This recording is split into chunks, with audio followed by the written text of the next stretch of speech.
कि भाई इनसे कब हमें छुटकारा मिल सकता है, इस तरह का किसी ने कोई प्रश्न पूछा था।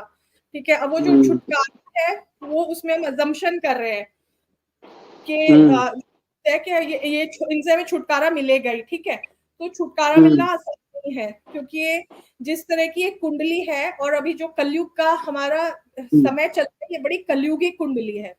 ठीक है, तो इन छुटकारा तो आसान नहीं है। I am not going to give क्योंकि just because it sounds good. ठीक है, तो अभी इनकी चल रही है, शुक्र की महादशा चल रही है, शुक्र में शुक्र महादशा चल रही है जो चलेगी 2042 तक के। उसके बाद उसके बाद में चलेगी इनकी, उसके बाद में शुरू होगी सूर्य की महादशा, 10 साल के लिए चलेगी 2052 तक के। 2042 तक के तो एटलीस्ट इनका ज्यादा कुछ हो नहीं होना है, ये रहेंगे जैसे हैं।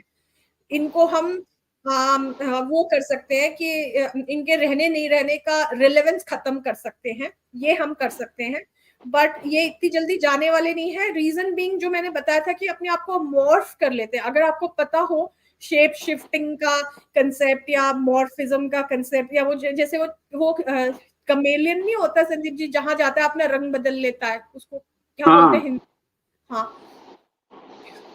वो उसकी तरह होते हैं, ये जहां जाते हैं वैसे ही रंग बदल लेते हैं। तो इनसे छुटकारा पाना इसलिए आसान नहीं है, क्योंकि ये हर जो चीज फॉरेन में हो रही होती है वो अब्सॉर्ब करके, मतलब ये बहरूपिया हैं, हम ये कह रहे हैं बहरूपिया हैं ये। हाँ, बहरूपिये हैं, तो इसलिए इनसे मुक्ति पाना आसान नहीं है, पर इनका रेलेवेंस खत्म किया जा सकता है। ठीक है, फिर लोग पूछेंगे कि अच्छा अब ये जा तो नहीं सकते, फिर हम कर क्या सकते हैं, व्हाट कैन वी डू? तो हाँ, हम कर जरूर सकते हैं। ठीक है, तो आई होप ये क्वेश्चन का आंसर मिल गया। एटलीस्ट 2042 तक के तो ये कहीं नहीं जा रहे। उसके बाद में फिर जब इनकी सूर्य की जो महादशा शुरू होगी तब थोड़े कुछ आसार। ये कहाँ कब तक नहीं जा रहे? 2042 तो ये आरएसएस ही रहेगी?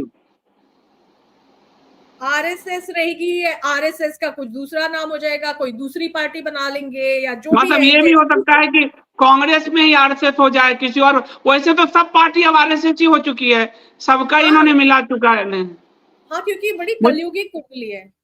लेकिन मुझे ये लग रहा है कि जो 2042 है ये शायद इनके अंत की है, क्योंकि 100 साल पूरा होने के बाद ये शायद 42 में इनका अंत हो जाए। 100 साल हो रहा है 25 में, तो मुझे लगता है इस चीज को आप देखिए कि कहीं 42 में ये खत्म ना हो जाए, 42 तक ही ये रहेंगे भारत में, या इनका प्रभाव भारत में। हाँ, एक और चीज देखिए, एक और चीज है जो मैंने इसको मिला के देखा है, थोड़ा सा बताना भूल गई यहाँ पे। जो भारत की कुंडली है उसमें,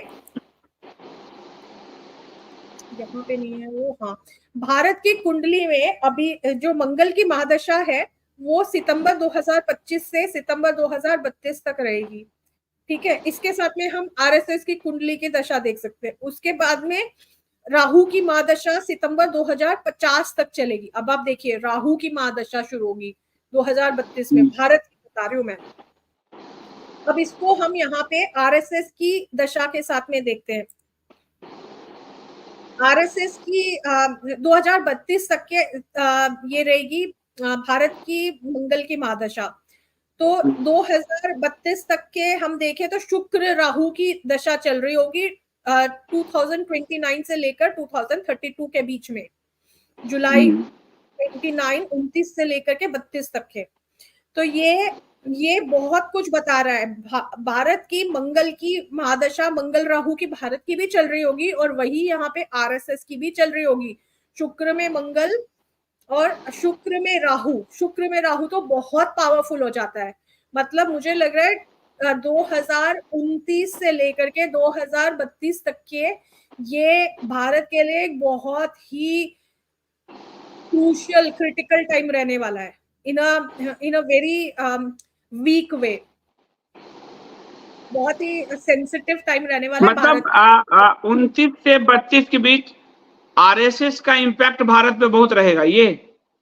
हाँ, और नेगेटिव इम्पैक्ट रहेगा, क्योंकि वही नेगेटिव।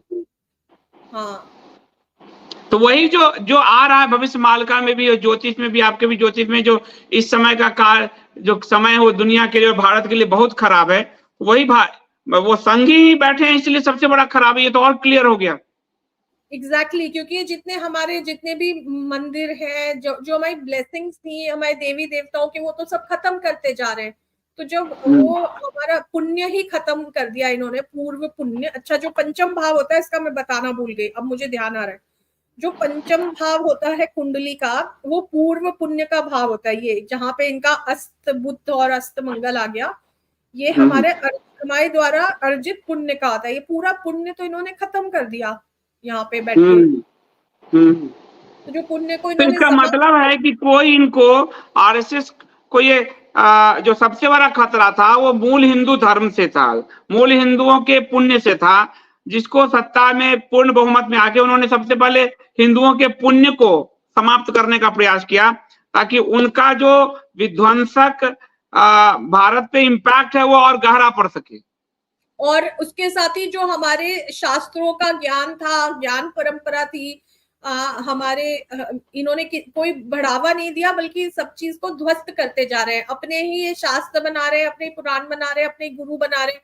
तो जो हमारा ज्ञान है, उसको तो ये नष्ट करते चले जा रहे हैं। जो हमारे पूर्वजों का ज्ञान है, वेदों का ज्ञान है, शास्त्रों का ज्ञान है, सब कुछ खत्म करते चले जा रहे हैं, और उसी को ये यूज कर रहे हैं।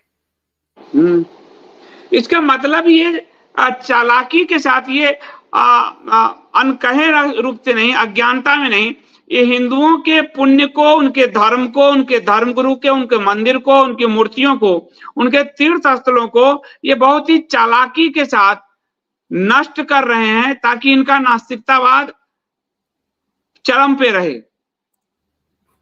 बिल्कुल सही बात है। और मुझे वही लग रहा है कि 42 जो अभी 100 साल हुए हैं, ये 42 के आसपास इनका अंत हो जाएगा। उस समय मुझे लगता है कि भारत में इनका प्रभाव पूरी तरह से खत्म हो जाएगा, मुझे ये लग रहा है। शायद 42 के बाद से इनका प्रभाव खत्म हो जाएगा। 42 तक इनका प्रभाव किसी न किसी रूप में समाज पर रहेगा। जी संदीप जी, एक और बात मैं बताना भूल गई। जो भारत की कुंडली है, इसमें तुला राशि में गुरु विद्यमान है। ये भारत की कुंडली के गुरु हैं। इनके ऊपर यहाँ पे आ गया है शनि और शुक्र। अब ये क्या बता रहा है कि अपने गुरु पेरोल पे बनाते चले जा रहे हैं। शनि कर्म कारक है, मतलब एक कर्मचारी होता है, और शुक्र होता है धन। तो ये एक तो कई चीजें बता रहा है, गुरुओं के द्वारा ये धन को हम इकट्ठा कर रहे हैं, ठीक है। और ये भी बता रहे हैं कि जो अपने धर्म गुरु, जो नकली धर्म गुरु बनाते जा रहे हैं, वो इनके पेरोल पे हैं। एग्जैक्टली पूरा दिख रहा है। देखिए यहाँ पे भारत की कुंडली का ये गुरु है, ये भारत का हॉरोस्कोप है, इसके ऊपर आरएसएस का शनि और शुक्र आ गया। तो मतलब ये गुरुओं को पेरोल पे रख रहे हैं और कंफ्यूजन क्रिएट कर रहे हैं। तो ये तो है ही, पूरा मीडिया 7,000 करोड़ के पेरोल पे आ ही गया। इंडस्ट्रियलिस्ट आप देखिए, इंडस्ट्रियलिस्ट के पेरोल पे ये हैं, उनके पेरोल पे वो हैं। सोशल मीडिया पर कितने सारे पेरोल पे हैं।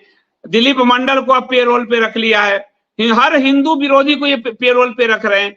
तो ये तो एकदम क्लियर है, तो दिख रहा है, क्योंकि वैचारिक रूप से ये इतने खोखले हैं कि इनके पास पैसा देने के अलावा, पैसा से अपना लोगों को बनाने के अलावा इनके पास कोई चारा नहीं है, कोई रास्ता नहीं है।